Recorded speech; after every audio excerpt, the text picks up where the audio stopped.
Hello everybody, welcome back to Capture and Control video battle reports, something we haven't done in forever. And we're here with Travis from TFG Radio. We're going to be doing these in conjunction a lot of the time. So today we're going to have Travis's best Necron army with some tweaks against my battle company that I've been working on. So we've got a battle company all in pods. I've got Salamander Chapter Trace with Vulcan as the captain from one of the battle companies. This guy is actually supposed to be on a bike, he's a chaplain. And then I took an HQ attachment. So I got a captain on a bike, Shield Eternal, Artificer, Thunderhammer. One of the command squads that I took from one of the companies is on bikes with Grav. I've got the 6 tactical squads. 4 have Melt-A-Gun Combi Meltas, 2 have Flamer Combi Flamers. I have 2 dev squads, all with 4 multi-meltas. I took a single Dread with multi-melta and heavy flamer arm. 2 speeders with heavy flamers. The 10th company detachment, the guys with sniper rifles and cloaks have sniper rifles and cloaks. And everything's in 9 drop pods. So we'll hop over here and Travis will walk us through his Necrons. Alright, this is the Necron list that I've been playing since Bay Area. And it is modified because the ITC recent change of you can no longer ally with yourself means I have to have a CAD instead of an allied detachment. But the way it works is I have a Decurion. There's a Wreck Legion, 2 units of warriors minimum, 1 unit of immortals with gas blasters. The Overlord has a Solar Staff and a Phase Shifter, so he's got a 4-up. Invulnerable. It's got 6 Lich Guard with War Sights. War Sights are the key, not Hyperphase Swords. Got a Canoptic Harvest here. 6 Wraiths with Coils, Spider, 3 Scarabs, all minimummed out except for the Wraiths. We've got a Destroyer Legion over here. 3 units of Destroyers, no heavy Destroyers. Ursula is the Destroyer Lord. She comes with a Veil, a Resorb, and she has a Hyperphase Sword as well. I've been running her with the Staff of Light forever, and then I finally realized it'd be nice for her to have AP3 since she's already Strength 5. The Tomb Blades go with the Wreck Legion. They don't have anything on them. And then finally we have the CAD, Orkan the Diviner leading 2 squads of Tesla Immortals. It's my only OBSEC, and they don't get the Decurion benefits, but they still do their job. So that's pretty much it. All right, we rolled up ITC Barry Open style missions number 4. So we have Hammer and Anvil deployment, and it's a Scouring. So we each have a 1, 2, and a 3. The objectives are numbered 1, 2, 3, either in Arabic numerals or in Roman numerals. So that's how we can tell the difference. We got a nice little orc outpost here and some red rocks. If you remember from days of yore, we tried to always do fully painted battle reports, but I've since decided that this game changes too fast for me to keep things fully painted. And Travis is shaking his head in disdain, living up to his name. Meanwhile, I stayed up till 2 in the morning to paint my models. Last night? Yeah. Oh, I'm an asshole. Yeah. All right.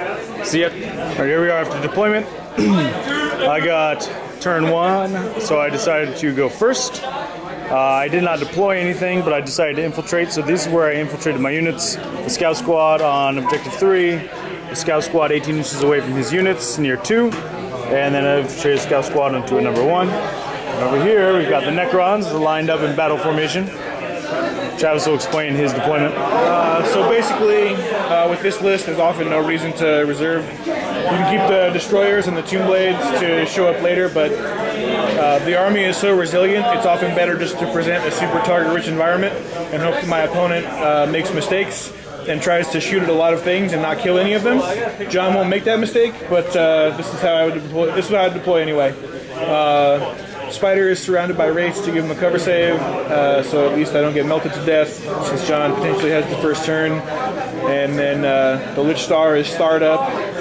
They have the luxury of being able to Veil once per game, so I can have them hang back a little bit and create a pocket back there. Destroyers are ready to go. Warriors are on the blocks waiting to run forward and try to get objectives and see how it goes. Hopefully I'll see like I did last night. All right, I have a bunch of stuff in reserve. The bikes are just coming on from regular reserve, same with the speeders. Everything else is drop podding in, there's no infiltration. So we'll see if Travis is going to seize the initiative on us. Come on, baby! Oh, boo! All right, we'll see after. Here we are at the end of Overwatch's turn 1, John's turn 1, if you know my real name. And all I did was drop everything onto objectives and create a wall of drop pods. So Dreadnought's hanging back here in reserves. All my OBSEC stuff's all over the place. Hopefully The plan is just to sit on top of objectives and hope Travis can't eat all of my OBSEC secured. We'll see. Ready? Okay, so my turn 1. John dropped in kind of in this neighborhood over here and didn't take my bait and drop into my backfields with all my teeth ready to clamp down on him.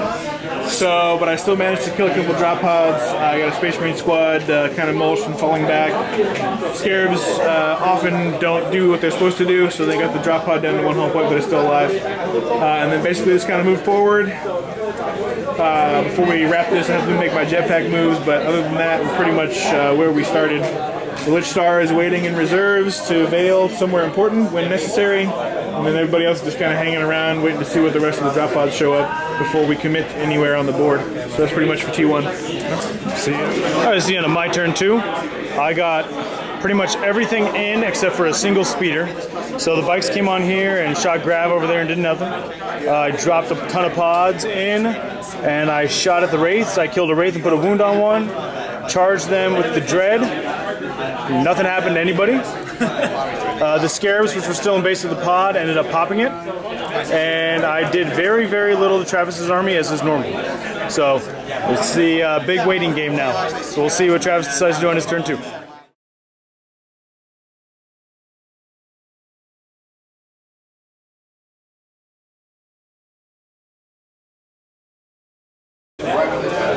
Okay, so we wrapped up turn 2. Basically, I had some low-hanging fruit to pick, and I had to kill units. So this turn we got the drop pod back there. Got finished off by warriors shooting at it, basically. The squad, tactical squad that came out of the pod, got polished off by Tesla and destroyer fire. That pod was already dead. The Devastator's back there. Took some fire from destroyers and the Tomb Blades, and that polished them off. Wraiths went an inch. Lost a couple bases coming in to Vulcan squad, but we're stuck in combat there. And then John left me a nice big hole to veil into, so we had to take the bait. Whether or not it was bait, we'll find out. Ursula and crew went down to that realm, and they'll be in that part of the board for the rest of the game. On to 3. All right, here we are at the end of 3. I made the plays that I could make to charge here and do almost nothing. Did a couple of wounds. Over here, Vulcans continue to fight scarabs. I charged the destroyers to try to time them up for a round. It's kind of downhill. It depends on how much damage Travis can do in the next turn.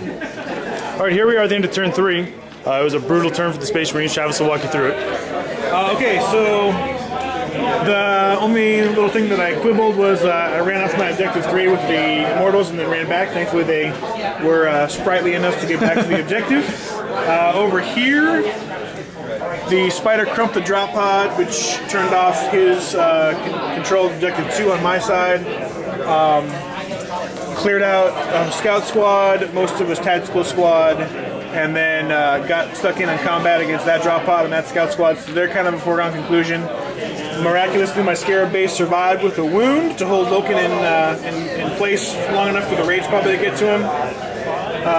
Those Devastators broke free, so they could be a problem, but I'm reasonably confident I can take care of those. The rest of the army is starting to swing around.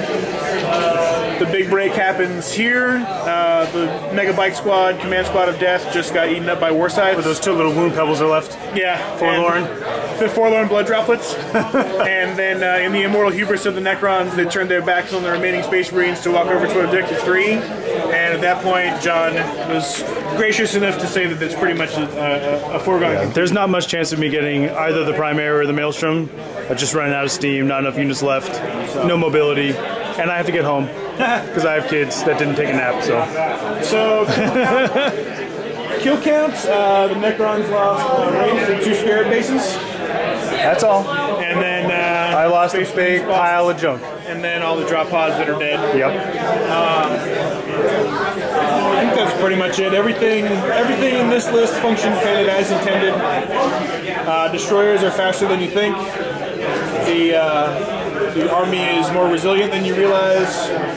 It's really hard to kill the Wraiths. It's basically impossible to kill the Lich Star, and the Lich Star definitely kills you back. The Wraiths don't necessarily kill you back, but they'll get through you after a few turns. But the Lich Star definitely kills you. I think this is our 9th game, and I have not killed the Lich Star yet, but I did get it down to 2 models once. Right. It has died in. I don't know how many games I played with this list at this point. I've lost count. It's usually about 2 or 3 games a week since Bay Area opened, and I think I've lost the Lich Star in full once. Nice. So it's Cheyenne, if you're listening, you don't need the Void Blades and Hyperphase shields or whatever garbage that is for 5 points a guy. It doesn't die. I promise you it doesn't die. Between the Solar Staff and the Resorb and the rerolls, it just doesn't die. Everything will be fine, we promise. Yeah. All right, so we're signing off. Hopefully we'll do more of these in the future. We definitely will. I'll hold John to that and make him come in and play more. Perfect. All right, see you later.